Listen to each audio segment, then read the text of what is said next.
বিসমিল্লাহির রহমানির রহিম। সুপ্রিয় নবম দশম শ্রেণীর শিক্ষার্থী বন্ধুরা, আমরা আজ শুরু করছি তোমাদের গণিতের সম্পূর্ণ নতুন একটি চ্যাপ্টার, তোমাদের গণিত বইয়ের প্রথম অধ্যায় বাস্তব সংখ্যার উপরে। আর আজকের ক্লাসের বিষয় থাকবে আমাদের বাস্তব সংখ্যা সম্পর্কে প্রাথমিক ধারণা এবং বাস্তব সংখ্যা ক্লাসিফিকেশন বা শ্রেণী বিন্যাসটা আমরা দেখব বিস্তারিত। তাহলে শুরু করা যাক আজকের ক্লাস।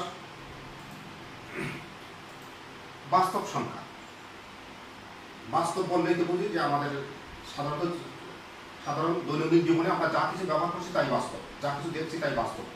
সংখ্যার ক্ষেত্রে তাই আমাদের সাধারণত হিসাব নিকাশ, গণনা ইত্যাদি কাজে যে সকল সংখ্যা ব্যবহার করা হয় সেগুলোকে আমরা এক কথায় বাস্তব সংখ্যা বলি। আসলে যদি বলি আমি 5টি কলম, কলম একটা বস্তু কিন্তু সংখ্যা হচ্ছে 5, এখানে 5টি কলম।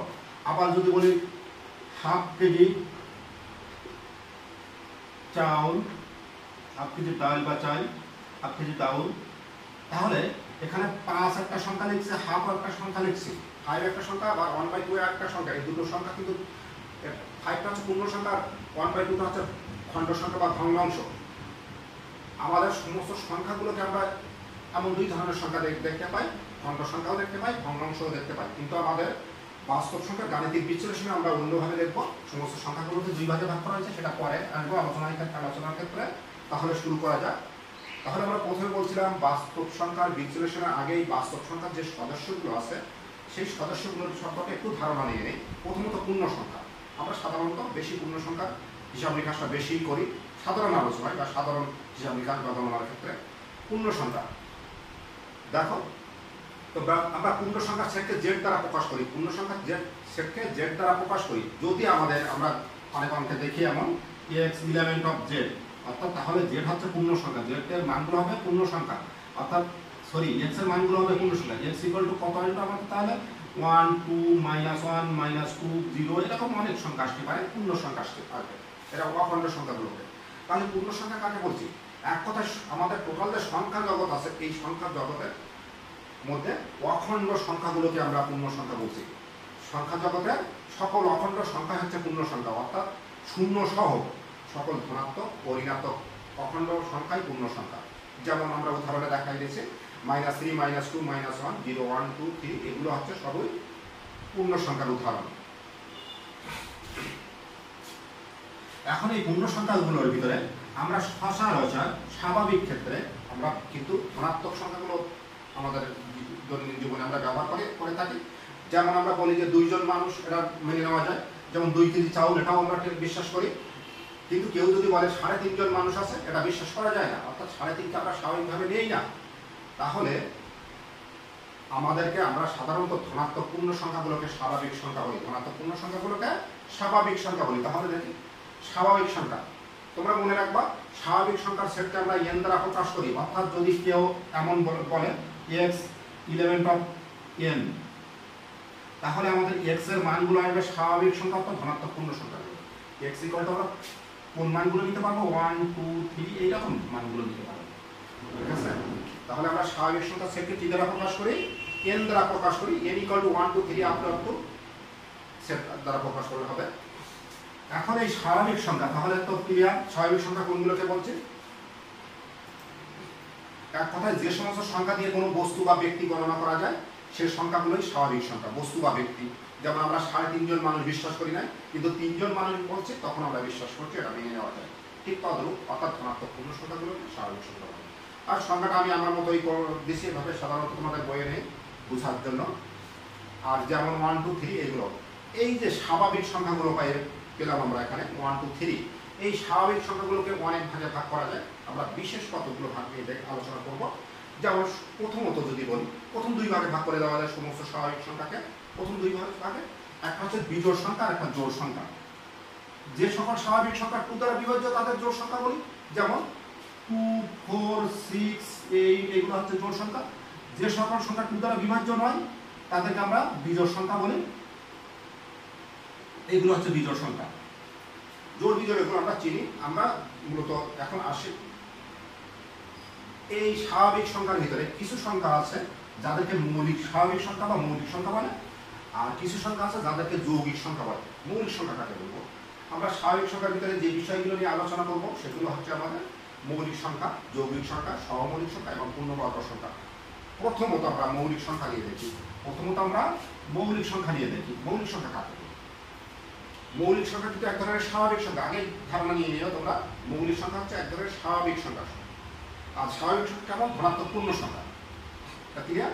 তাহলে মৌলিক সংখ্যা বলছি, দেখো যে সকল স্বাভাবিক সংখ্যা এক এবং ওই সংখ্যা ছাড়া আর কোনো গুণনীয়ক বা উৎপাদক থাকে না।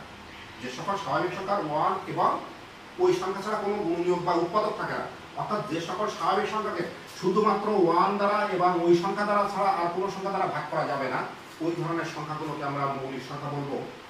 শুধুমাত্র যেমন 5কে 1 দ্বারা ভাগ করা যায় 5, আবার 5কে 5 দ্বারা ভাগ করা যায় 1। অর্থাৎ যে সকল স্বাভাবিক সংখ্যাকে শুধুমাত্র 1 এবং 5 দ্বারা ভাগ করা যাবে, অর্থাৎ যে সকল স্বাভাবিক সংখ্যা শুধুমাত্র 1 এবং 5 গুণনীয়ক থাকবে, এই ছাড়া কোনো গুণনীয়ক থাকবে না, ওই ধরনের স্বাভাবিক সংখ্যাগুলোকে আমরা মৌলিক সংখ্যা বলছি। তাহলে আমরা এখানে দেখছি মৌলিক সংখ্যার উৎপাদক কিন্তু দুইটি। মৌলিক সংখ্যার উৎপাদক হচ্ছে দুইটি। আমরা পেয়ে গেলাম মৌলিক সংখ্যা। তাহলে যে সকল স্বাভাবিক সংখ্যা সাধারণত মাত্র দুইটি উৎপাদক থাকবে, অর্থাৎ 1 এবং ওই সংখ্যা, তাদেরকে আমরা মৌলিক স্বাভাবিক সংখ্যা বলছি। উদাহরণ হচ্ছে যেমন আমাদের 5, 7, 11, তারপরে আছে 13, 17, এগুলো সবই হচ্ছে মৌলিক সংখ্যা। এখন দেখো আমাদের সবচেয়ে ক্ষুদ্র মৌলিক সংখ্যা হচ্ছে 2, যেটা জোড় সংখ্যা। 2কে 1 এবং 2 ছাড়া ভাগ করা যায় না, অর্থাৎ 2 এর উৎপাদক 1 আর 2 ছাড়া আর কিছুই নেই। এখন একটা বিষয় মনে রাখবা, সমস্ত জোড় সংখ্যার মধ্যে শুধুমাত্র 2টা কিন্তু মৌলিক সংখ্যা, অন্য সমস্ত জোড় সংখ্যা হচ্ছে যৌগিক সংখ্যা। আর সবচেয়ে ক্ষুদ্র মৌলিক সংখ্যা হচ্ছে 2। ক্লিয়ার? আর এখানে যে সংখ্যাগুলো লিখছি দেখো, প্রত্যেকটা সংখ্যা একমাত্র 1 দ্বারা ভাগ করা যায় আর ওই সংখ্যা দ্বারা ভাগ করা যায়, অর্থাৎ প্রত্যেকটা সংখ্যা দুইটা উৎপাদক আছে, 1 আছে, দুইটা উৎপাদক বা গুণনীয়ক 1 আছে আর ওই সংখ্যা নিজে আছে। তাহলে যে সকল সংখ্যা শুধুমাত্র আমরা দুইটা মৌলিক উৎপাদক পাবো, যার একটি হবে 1, অপরটি হবে ওই সংখ্যা নিজে, ওই ধরনের সংখ্যাগুলোকে আমরা মৌলিক সংখ্যা বলবো। এরপরে আমরা আসি যৌগিক সংখ্যা।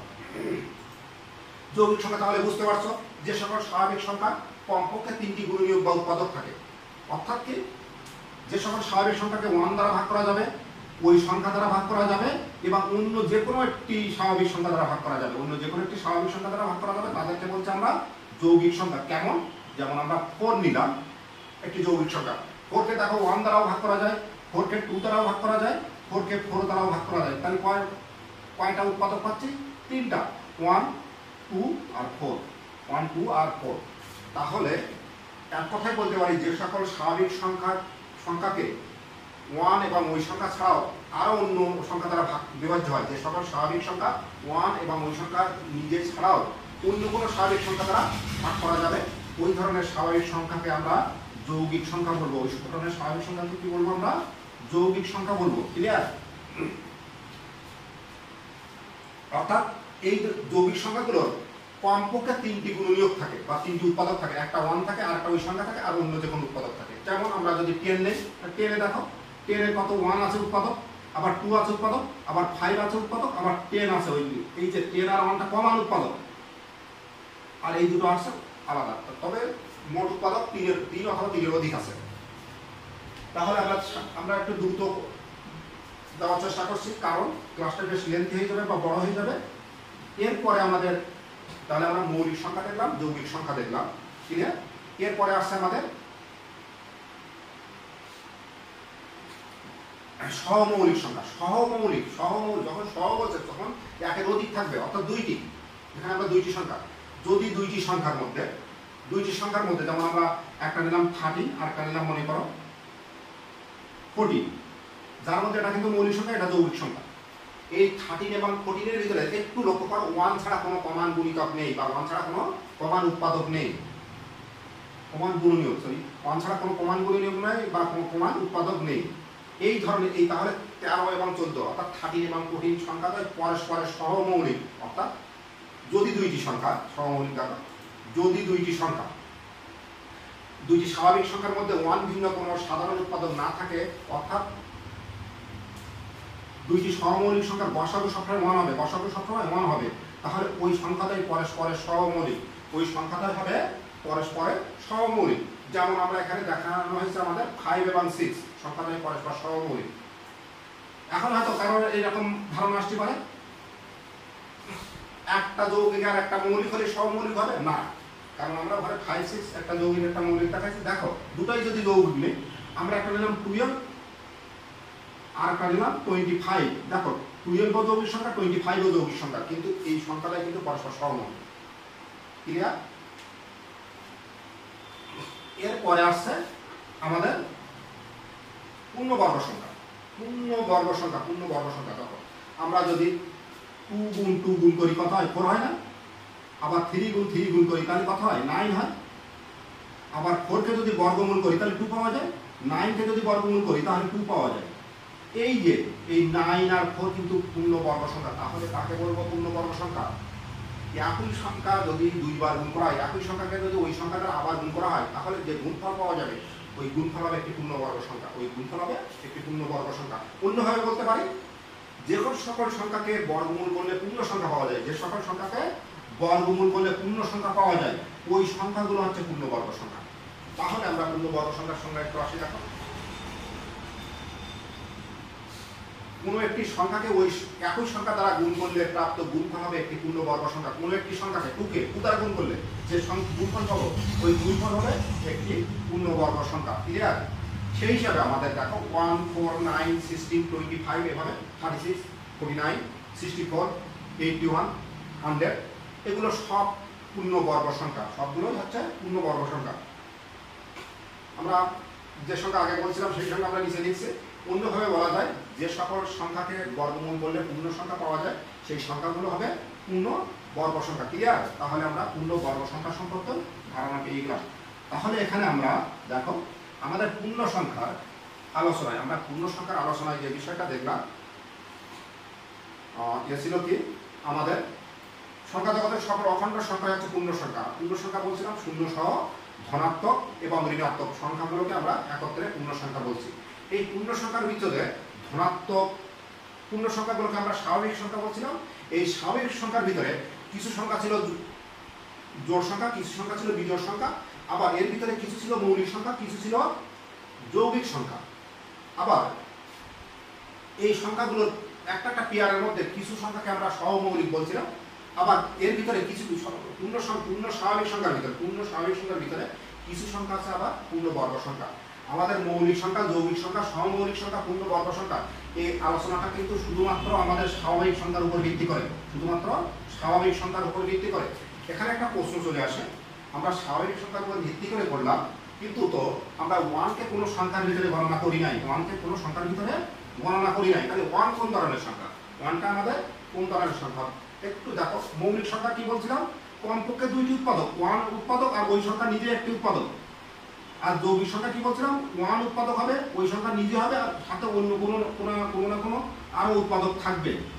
তাহলে মৌলিক সংখ্যা কমপক্ষে 2টি উৎপাদক ছিল, আর যৌগিক সংখ্যা 2 এর অধিক উৎপাদক ছিল। তাহলে 1 কোন ধরনের সংখ্যা?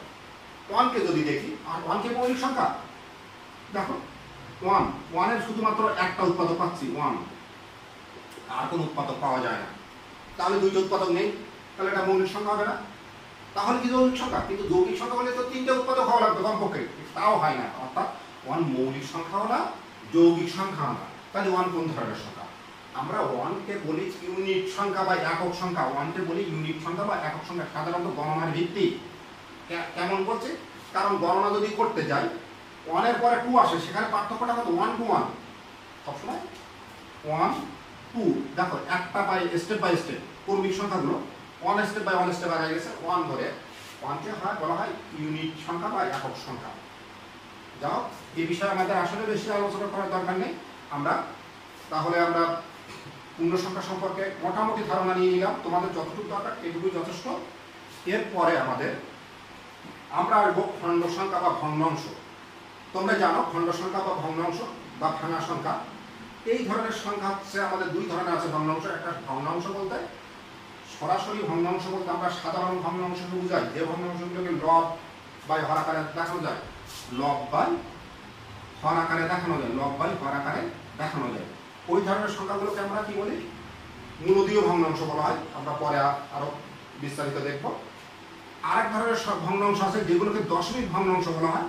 তাহলে আমরা আসি আমাদের সেই ভগ্নাংশে। প্রথম ভগ্নাংশ হচ্ছে দেখো ভগ্নাংশ। ভগ্নাংশ দেখো একেবারে সহজ। যেসব সংখ্যাকে দুইটি পূর্ণ সংখ্যা সাধারণভাবে দুইটি পূর্ণ সংখ্যা সাধারণ ভগ্নাংশ অনুপাত বা ভাগ আকারে প্রকাশ করা যায়। দুইটি পূর্ণ সংখ্যা যেমন 3/4 এটা একটা ভগ্নাংশ। একটা সংখ্যার 4 ভাগের 3 ভাগ দিয়ে 3/4 হয়। 1/2 অর্ধেক একটি সংখ্যার একটি পূর্ণ সংখ্যার অর্ধেককে আমরা 1/2 লিখি, ঠিক আছে।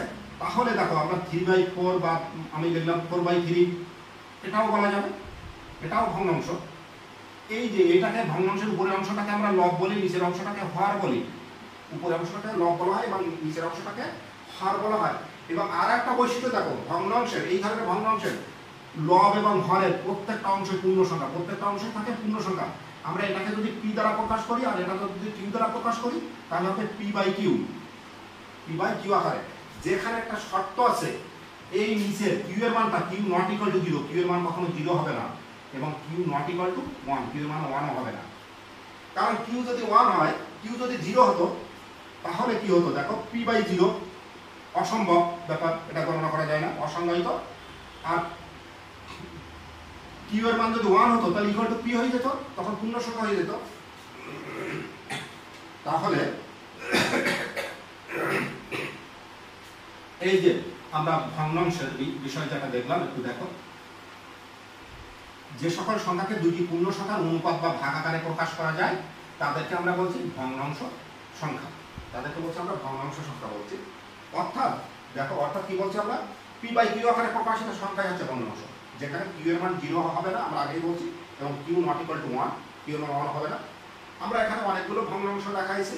দেখো 7/8, যেমন 7/8 এই ভগ্নাংশটি যদি বিশ্লেষণ করি তাহলে এখান থেকে কিন্তু 7/8 আর একটা সংখ্যা যদি বিশ্লেষণ করি দেখো 4/3, এটাকে যদি বিশ্লেষণ 1 + 1/3 হয়ে যাবে, ভাঙাই দেখো এটা তো 1 + 1/3। এই সংখ্যাটাকে কিন্তু কখনো একটা পূর্ণাংশ বাহির করা যাবে না, এখানে কোনো পূর্ণাংশ বাহির করা যাবে না, এখানে 0+, বলবা তাহলে তো 0 পূর্ণ সংখ্যা। এই 0 পূর্ণ সংখ্যা মানে আমাদের টোটাল সংখ্যাটা পূর্ণ সংখ্যা না, টোটাল সংখ্যার ভিতরে কোনো পূর্ণ সংখ্যা নেই। 0কে আমরা কোনো বস্তু বা এর পরিমাপ হিসেবে ব্যবহার করতে পারি না। তাহলে আমাদের দেখো এই যে 7/8 এটা লব, এটা হর, এই ধরনের ভগ্নাংশকে বলা হয় প্রকৃত ভগ্নাংশ। আমরা এই টোটাল এই ধরনের ভগ্নাংশগুলোকে লব হর আকারের ভগ্নাংশগুলোকে দুই ভাগে ভাগ করি, একটা প্রকৃত ভগ্নাংশ আর একটা হচ্ছে অপ্রকৃত ভগ্নাংশ। যেখানে লব ছোট হলে প্রকৃত ভগ্নাংশ, অর্থাৎ প্রকৃত ভগ্নাংশকে বিশ্লেষণ করলে কোনো পূর্ণ সংখ্যা আসবে না। যেমন আমাদের 3/8, সারা জীবন চেষ্টা করো ওখান থেকে কোনো পূর্ণ সংখ্যা আনা যাবে না। কিন্তু আমরা যদি দেখতাম 4/3, আমরা দেখাইছি 4/3 এখানে পূর্ণ সংখ্যা এবং একটা ভগ্নাংশ যুক্ত হয়েছে। এই ধরনের সংখ্যাকে বলা হয় অপ্রকৃত ভগ্নাংশ। আগে একটা প্রকৃত ভগ্নাংশ, অপ্রকৃত ভগ্নাংশ। এই অপ্রকৃত ভগ্নাংশকে একটু বিশ্লেষণ করতে হবে না। অপ্রকৃত ভগ্নাংশ যেহেতু একটি পূর্ণ অংশ পূর্ণ সংখ্যা এবং ভগ্নাংশ দ্বারা তৈরি, এই জন্য এই ধরনের সংখ্যাগুলোকে মিশ্র সংখ্যাও বলা যায়। এই ধরনের সংখ্যাগুলোকে মিশ্র সংখ্যা আকারে প্রকাশ করা যায়। কারণ এই যে আমরা নিলাম 11/5, তাহলে 2 + 1/5 এই সংখ্যাটা পূর্ণ সংখ্যা এবং ভগ্নাংশের সমষ্টি দ্বারা 11/5 তৈরি। এই জন্য এই সংখ্যাকে আমরা মিশ্র সংখ্যা বলতে পারি, যেহেতু পূর্ণ সংখ্যা এবং ভগ্নাংশের সমষ্টি দ্বারা 11/5 বা 11/5 তৈরি। তাহলে মিশ্র সংখ্যা কি একটু অল্পভাবে বিশ্লেষণ করলাম।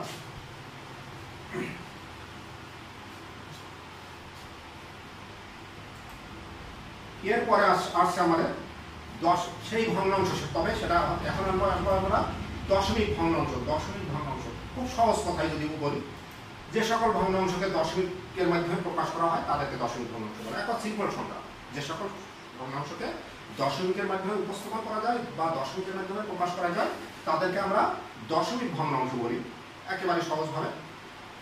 আমরা এখানে কয়েকটা উদাহরণ দেখাইছি। প্রথম দুইটা উদাহরণ যদি দেখি, এই দশমিক 2.25, আর একটা লিখছে 235। এই প্রথম দুইটা ভগ্নাংশের দেখো দশমিকের পরের অঙ্ক, দশমিকের ডাইয়ের অঙ্কগুলো গণনা করা যায়। যেমন প্রথমটা আছে 2টা, দ্বিতীয়টা আছে তিনটা দশমিকের পরে, দশমিকের বাম সাইডে কি আছে এটা বিষয় না, আমাদের দশমিকের ডান সাইডে কি আছে। এই ধরনের ভগ্নাংশগুলো বলা হয় সসীম দশমিক ভগ্নাংশ। সসীম দশমিক ভগ্নাংশ অর্থাৎ দশমিকের ডান সাইডের অঙ্কগুলো কয়টি সংখ্যা আছে সেটা আমরা গুণে বাহির করতে পারি, এই জন্য এই ধরনের সংখ্যার নাম হচ্ছে সসীম দশমিক ভগ্নাংশ। আর বাকি দুইটা ভগ্নাংশ দেখো, প্রথমটা 1.125 125 125 আপ টু মানে ডট ডট দেওয়া আছে, আরও চলতেই আছে অনন্তকাল, শেষ হবে না। অর্থাৎ ডাইন সাইডে এই ভগ্নাংশের ডাইন সাইডে মোট কতটি অঙ্ক আছে সেটাও গুণে শেষ করা যাবে না। দ্বিতীয়টা দেখো 1.7320508088, জানো এইটা কার মান? এটা √3 এর মান। আমরা এখানে √3 মান নিয়ে আসছি, 3 এর বর্গমূল। এখানেও দেখো দশমিকের পর এখানে 9 এখানেও 9টা সংখ্যা আছে, এখানেও 9টা সংখ্যা আছে, তারপরে আপ টু বা ডট ডট দেওয়া আছে, মানে আরও সংখ্যা আছে। এই ধরনের ভগ্নাংশে এই ভগ্নাংশগুলোর দশমিকের পরে বা দশমিকের ডাইন সাইডে মোট কয়টি অঙ্ক আছে সেটা আমাদের গুণে বাহির করা সম্ভব না। এই জন্য এই ধরনের ভগ্নাংশগুলোকে বলা হয় অসীম দশমিক ভগ্নাংশ। অসীম দশমিক ভগ্নাংশ এটা সসীম দশমিক ভগ্নাংশ। আমরা এই সসীম দশমিক ভগ্নাংশকে সরাসরি সাধারণ ভগ্নাংশে প্রকাশ করতে পারি। তোমরা পারবা সহজে 225/100, জানো এটা 100, এটাকে 235/1000, এভাবে আমরা সাধারণ ভগ্নাংশে নিয়ে আসতে পারি, অর্থাৎ p/q আকারে আনা যায়। এই ধরনের ভগ্নাংশকে আমরা সরাসরি p/q আকারে আনতে পারছি। এখন এই যে অসীম দশমিক ভগ্নাংশের প্রথম ভগ্নাংশটা একটু লক্ষ্য করো।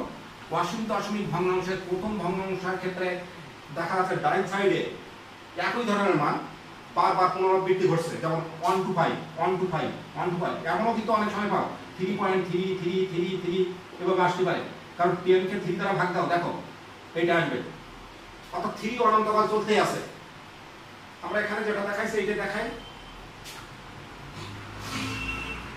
এই ধরনের সংখ্যাকে তোমরা জানো যে পৌনঃপুনিক দশমিক দ্বারা প্রকাশ করা হয়। 125 এখানে একটা পৌনঃপুনিক এই যে, অর্থাৎ কি 125 চলতেই থাকবে, কিন্তু কত পর্যন্ত যাবে সেটা জানি না। এই জন্য এই ধরনের সংখ্যাকে আমরা বলছিলাম প্রাথমিকভাবে অসীম দশমিক ভগ্নাংশ। যেহেতু এই অসীম দশমিক ভগ্নাংশকে একটা সীমার মধ্যে আনা যায়, এই জন্য এগুলোকে বলা হয় অসীম আবৃত দশমিক। অসীম আবৃত দশমিক ভগ্নাংশ, অসীম আবৃত দশমিক ভগ্নাংশ। এই অসীম আবৃত দশমিক ভগ্নাংশকে জানো যে এটাকে আবার এই যে 1125 - 1/9 কেন করা হয় সেটা পরে দেখানো হবে। 1124/9, দেখো এটাও পূর্ণ সংখ্যা, এটাও পূর্ণ সংখ্যা। এই অসীম আবৃত দশমিক ভগ্নাংশকেও আমরা p/q আকারে প্রকাশ করতে পারছি। কিন্তু আমাদের এই যে দশমিক ভগ্নাংশটি, এর পরে দশমিকের পরে যে কতটি অঙ্ক আছে কোনোভাবেই স্থির করা সম্ভব না। এটাও স্থির করা সম্ভব ছিল না, কিন্তু একটা আবৃত করে আমরা আবৃত সূত্র অনুসারে আমরা সেটাকে p/q আকারে আনছিলাম। এই ধরনের সংখ্যাকে কখনো এই আকারে আনা যাবে না। এটাকে বলা হয় অসীম অনাবৃত দশমিক ভগ্নাংশ। অসীম অনাবৃত দশমিক ভগ্নাংশ, অসীম অনাবৃত দশমিক ভগ্নাংশকে কোনো মতেই p/q আকারে রূপান্তর করা যায় না। তাহলে একটু দেখো, আমরা যে সংখ্যাগুলো আলোচনা করলাম এই পর্যন্ত, পূর্ণ সংখ্যার ভিতরে আমরা পূর্ণ সংখ্যার ভিতরে দেখো বলছিলাম শূন্য সহ ধনাত্মক, একটু দেখে নেই রিভিউ করি, ধনাত্মক প্লাস ঋণাত্মক। আমরা ধনাত্মক সংখ্যা বিস্তারিত দেখছিলাম। এখন শূন্য কি? শূন্য কি? সেটা শূন্য যৌগিক সংখ্যা না মৌলিক সংখ্যা? শূন্য পূর্ণ সংখ্যা, কিন্তু যৌগিক না মৌলিক? দেখো মৌলিক সংখ্যার বিশ্লেষণ বলছিলাম ওই সংখ্যা দ্বারা ভাগ হবে, 1 দ্বারা ভাগ হবে। 1 তাহলে 0 কে 1 দ্বারা ভাগ দিলে 1 হয়, 0 হয়, এটা মেনে নিলাম প্রথম গুলিত। কিন্তু 0 কে যদি 0 দ্বারা ভাগ দেই ইনফিনিটি, অর্থাৎ 0 কিন্তু মৌলিক সংখ্যা না, 0 কে 0 দ্বারা ভাগ করা যায় না। মৌলিক সংখ্যার একইভাবে এটাও যৌগিক সংখ্যা হবে না, অর্থাৎ 0 একটি পূর্ণ সংখ্যা, যা মূলত যার এই 0 এর কোনো সাইনগত ভ্যালু নেই। মানে সাইনগত ভ্যালু মানে কি? এটা পজিটিভ না, নেগেটিভ না, ঋণাত্মক সংখ্যাও না, ধনাত্মক সংখ্যাও না, মূলত 0 সমস্ত বাস্তব সংখ্যাকে দুই ভাগে ভাগ করে রাখছে। তার ডাইন সাইডে থাকে, আমরা বাস্তব সংখ্যার একটা ডাইন সাইডে থাকে ধনাত্মক সংখ্যা, আর বাম সাইডে থাকে ঋণাত্মক সংখ্যা। তাহলে আমরা 0 নিয়ে পরে আলোচনা করব, ক্লাসটা অনেক বড় হয়ে যাবে। যাই হোক, এরপরে তারপরে একটু বলে নিই। এই যে আমরা এখানে 0 প্লাস ঋণাত্মক প্লাস ধনাত্মক, 0 প্লাস ধনাত্মক, আসলে টোটাল সংখ্যাকে অনেক সময় দেখবা বাস্তব সংখ্যাকে দুই ভাগে প্রকাশ করা হয়, ঋণাত্মক সংখ্যা আর অঋণাত্মক সংখ্যা। অঋণাত্মক সংখ্যা হচ্ছে শূন্য সহ ধনাত্মক সংখ্যা, অঋণাত্মক সংখ্যা মানে শূন্য সহ ধনাত্মক সংখ্যা, এটা মনে রাখবা তোমরা। ক্লিয়ার? এরপরে আমরা বলছিলাম যে ওই যে দ্বিতীয় অসীম অনাবৃত দশমিক ভগ্নাংশ, অসীম অনাবৃত দশমিক ভগ্নাংশ কিন্তু ওই মানটা ছিল √3 এর মান, একে p/q আকারে প্রকাশ করা যায় না। তাহলে আমরা সমস্ত পূর্ণ সংখ্যাগুলোকে কিন্তু p/q আকারে প্রকাশ করতে পারি, সমস্ত পূর্ণ সংখ্যা। 0/1 0 পূর্ণ সংখ্যা, 1 পূর্ণ সংখ্যা, 5/1 5 পূর্ণ সংখ্যা, 1 পূর্ণ সংখ্যা, ঠিক আছে। আবার 3/5 এটাও p/q আকারে প্রকাশ করা যাচ্ছে, প্রকৃত ভগ্নাংশ। আবার 5/3 এটাও p/q আকারে প্রকাশ করা যাচ্ছে, অপ্রকৃত ভগ্নাংশ। আবার সসীম দশমিক ভগ্নাংশ 2.25 দেখো 225/100 এটাও তো p/q আকারে প্রকাশ করা যাচ্ছে। আবার এখানে যেটা দেখছিলাম অসীম আবৃত দশমিক ভগ্নাংশ 1.125 এটাকে আমরা p/q আকারে নিয়ে আসছিলাম। কিভাবে? আমি সরাসরি লিখছি 1124/9 কিভাবে হয়েছে আমরা আগে দেখাইছিলাম। তাহলে এটাও p/q আকারে প্রকাশ করা যায়। অর্থাৎ যতগুলো সংখ্যা বিশ্লেষণ করছি সবগুলোর মধ্যে শুধুমাত্র অসীম অনাবৃত দশমিক ভগ্নাংশ সংখ্যাটা বাদ দিয়ে, এই গ্রুপটা বাদ দিয়ে অন্য যত সংখ্যা আছে সমস্ত সংখ্যাগুলোকে আমরা p/q আকারে প্রকাশ করতে পারি। ক্লিয়ার? একটু ক্লিয়ার হওয়ার চেষ্টা করো। যতগুলো বাস্তব সংখ্যা আলোচনা করছি, অর্থাৎ বাস্তব সংখ্যা যত সদস্য পাইছি সকল সদস্যের মধ্যে এক ধরনের সংখ্যাকে আমরা p/q আকারে প্রকাশ করতে পারি, দুটো পূর্ণ সংখ্যার অনুপাত আকারে প্রকাশ করতে পারি বা ভাগ আকারে প্রকাশ করতে পারি। আর কিছু সংখ্যা আছে যেটাকে আমরা p/q আকারে প্রকাশ করতে পারি না। এই দুইটি পূর্ণ সংখ্যার অনুপাত বা ভাগের উপর ভিত্তি করে সমস্ত বাস্তব সংখ্যাকে কিন্তু দুই ভাগে ভাগ করে নেওয়া হয়েছে। কয় ভাগে করা হয়েছে? দুই ভাগে। একটা হচ্ছে মূলদ সংখ্যা, যাদেরকে p/q আকারে প্রকাশ করা যায় তাদের বলা হচ্ছে মূলদ সংখ্যা, আর যাদেরকে যায় না তারা হচ্ছে অমূলদ সংখ্যা। তাহলে আমরা এখন বাস্তব সংখ্যার ক্লাসিফিকেশন বা শ্রেণীবিন্যাসটা কিভাবে আছে আমরা একটু দেখি। আমরা এগুলো আলোচনা করছি। সসীম দশমিক ভগ্নাংশ দেখাইছিলাম, অসীম দশমিক ভগ্নাংশ দেখাইছিলাম। এর ভিতরে আমরা দুই ধরনের ভগ্নাংশ পাইছিলাম। অসীম, এটা বানানটা ভুল আছে, এখানে বানানটা ভুল আছে। অসীম আবৃত দশমিক ভগ্নাংশ, আর একটা হচ্ছে আবৃত ছিল এই প্রথমটা মনে আছে পৌনঃপুনিক দশমিক, আর আরেকটা ছিল অসীম অনাবৃত দশমিক ভগ্নাংশ। এখানেও এই যে অসীমটা বানান ভুল আছে আসলে, অসীম অনাবৃত দশমিক ভগ্নাংশ। আমরা এবার বাস্তব সংখ্যা ক্লাসিফিকেশন, বাস্তব সংখ্যাকে আমরা তাহলে কিন্তু বলে দিলাম যে p/q আকারের সংখ্যার উপর বিভাজনের উপর ভিত্তি করে দুই ভাগে ভাগ করছিলাম। দেখো বাস্তব সংখ্যাকে প্রথমত দুই ভাগে, একটা হচ্ছে মূলদ সংখ্যা, একটা ভাগ করছি কি মূলদ সংখ্যা আর অমূলদ সংখ্যা। ক্লিয়ার? প্রথম দুই ভাগে ভাগ করছি মূলদ। এই মূলদ সংখ্যাটাকে আমরা কি ভাগ করছিলাম মনে আছে? একটু দেখো তো মনে আছে কিনা। পূর্ণ সংখ্যার ভগ্নাংশে ভাগ করছিলাম, পূর্ণ সংখ্যা আর ভগ্নাংশ, কিছু পূর্ণ অংশ কিছু ভগ্নাংশ। এই পূর্ণ সংখ্যাগুলোকে আবার কিভাবে ভাগ করছিলাম দেখো, 0 ভাগ করছিলাম তিনটা, ধনাত্মক, শূন্য সহ ধনাত্মক, ঋণাত্মক, শূন্য, ঋণাত্মক, ধনাত্মক আর ঋণাত্মক। মনে পড়ে? এই ধনাত্মক সংখ্যাগুলোকে আবার কয় ভাগে ভাগ করছিলাম একটু মনে করো, একটু দেখো। মৌলিক সংখ্যা, যৌগিক সংখ্যা, এবং ওয়ানটা মৌলিকও ছিল না যৌগিকও ছিল না। প্রশ্ন আসতে পারে তাহলে জোড় বিজোড়, আমরা আসলে সংখ্যাগুলোর বিশ্লেষণগুলো বিষয়গুলো দেখছি ওগুলো না। এই মৌলিক সংখ্যা আর যৌগিক সংখ্যা, আর যেগুলো যে সমৌলিক, পূর্ণবর্গ, এগুলো হচ্ছে এই সংখ্যার যৌগিক এবং মৌলিক সংখ্যার অন্তর্ভুক্ত। একইভাবে জোড় এবং বিজোড় মৌলিক এবং যৌগিক সংখ্যার অন্তর্ভুক্ত। এই জন্য ওই বিষয়গুলো আমরা আলোচনায় আনছি না এই ক্লাসিফিকেশন, এই যে শ্রেণীকরণে। তাহলে মৌলিক সংখ্যা, যৌগিক সংখ্যা এবং মান এগুলোর আমরা বিস্তারিত দেখছি। একইভাবে আমরা ভগ্নাংশকে দেখো, আবার ভগ্নাংশকে কয় ভাগে ভাগ করছিলাম? দুই ভাগে। সাধারণ ভগ্নাংশ মানে মূলদীয় p/q আকারে, আর একটা দশমিক ভগ্নাংশ। মনে পড়ছে? সাধারণ ভগ্নাংশগুলো কেমন ছিল? p/q আকারে, দুটো পূর্ণ সংখ্যার অনুপাত আকারে। আর দশমিক ভগ্নাংশ কেমন হবে? দশমিক আকারে। এইগুলোকে আমরা কিভাবে দেখাইছিলাম? প্রকৃত ভগ্নাংশ, অপ্রকৃত ভগ্নাংশ। অপ্রকৃত ভগ্নাংশ আমরা মিশ্র সংখ্যা দ্বারা কিভাবে দেখাইছিলাম মনে আছে তোমাদের? কারণ অপ্রকৃত ভগ্নাংশটা পূর্ণ সংখ্যা এবং ভগ্নাংশের সমষ্টি দ্বারা তৈরি, এই জন্য ওগুলোকে মিশ্র সংখ্যা দ্বারাও প্রকাশ করা যায়। এই দশমিক ভগ্নাংশগুলো মনে পড়ে কিনা দেখো তো। সসীম দশমিক ভগ্নাংশ, অসীম, এই মূলদ সংখ্যার ভিতরে আমরা যে ভগ্নাংশগুলো পাইছিলাম, এই ভগ্নাংশের একটা অংশ চলে গিয়েছিল যাদেরকে পি বাই কিউ আকারে প্রকাশ করা যায় না, ওই অংশটা শুধু অমূলত অংশে চলে যাবে। আর যেটা আবৃত করা গিয়েছিল অর্থাৎ পৌনঃপুনিক দ্বারা ওইটা চলে আসবে আমাদের এই যে মূলদীয় অংশে। তাহলে এটা ছিল আমাদের মূলদ সংখ্যা ক্লাসিফিকেশন। আর অমূলদ সংখ্যা শুধুমাত্র অসীম অনাবৃত দশমিক ভগ্নাংশ, অর্থাৎ যাদেরকে পি বাই কিউ আকারে প্রকাশ করা যায় না। এখন এখানে দেখো একটা বিষয় বলে দেয়, পি বাই কিউ মূলদ সংখ্যা। তাহলে এখানে পি বাই কিউ মূলদ সংখ্যা হলে এই কিউ এর মানটা শুধু Q not equal to 0, Q এর মানটা 0 হবে না, আর যে কোনো মান গ্রহণ করতে পারবে। অনেকেই বলে যে কিউ এর মান 1 হবে না, না, কারণ সমস্ত পূর্ণ সংখ্যা মূলদ সংখ্যা, সমস্ত পূর্ণ সংখ্যা মূলদ সংখ্যা। 4 কিন্তু মূলদ সংখ্যা, তাহলে 4 equal to 4/1 P by Q.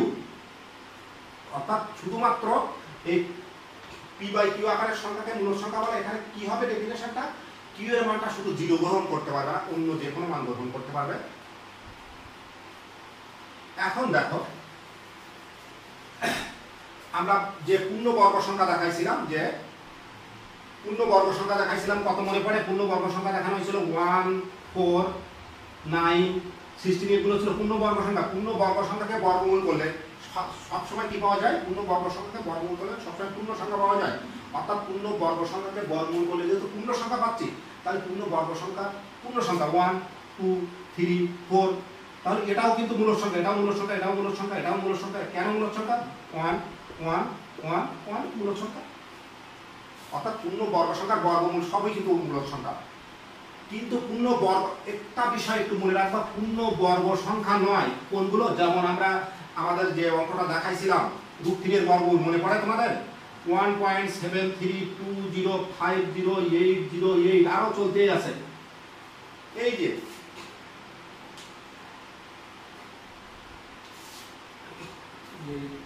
7 ছিল, কারণ সরাসরি যদি 7 আসবে 808 পর্যন্ত যদি সীমাবদ্ধ রাখে, তাহলে ওই ওর আগে 5,500 যোগ হয়ে 8 হতো। এই যে এটা √3 এর বর্গমূল, অর্থাৎ এটা কিন্তু পূর্ণ বর্গ সংখ্যা না, √3 কিন্তু পূর্ণ বর্গ সংখ্যা না। এক কথায় মনে রাখো, যতগুলো পূর্ণ বর্গ সংখ্যা নয় এমন যে কোনো স্বাভাবিক সংখ্যার বর্গমূল হচ্ছে অমূলদ সংখ্যা হবে। এটা আমরা প্রমাণ দেখাবো তোমাদেরকে অঙ্কের ভিতরে। √3 অমূলদ সংখ্যা, √7 অমূলদ সংখ্যা, √5 অমূলদ সংখ্যা, এগুলো দেখানো হবে। তাহলে প্রিয় শিক্ষার্থী বন্ধুরা, আমরা সংখ্যা নিয়ে একটু আলোচনা করলাম, তোমরা একটু ভালোভাবে দেখার চেষ্টা করো। আসলে একেবারেই সহ আমরা বাস্তব সংখ্যা শ্রেণী ক্লাসিফিকেশনটা এখানে দেখানোর চেষ্টা করছি।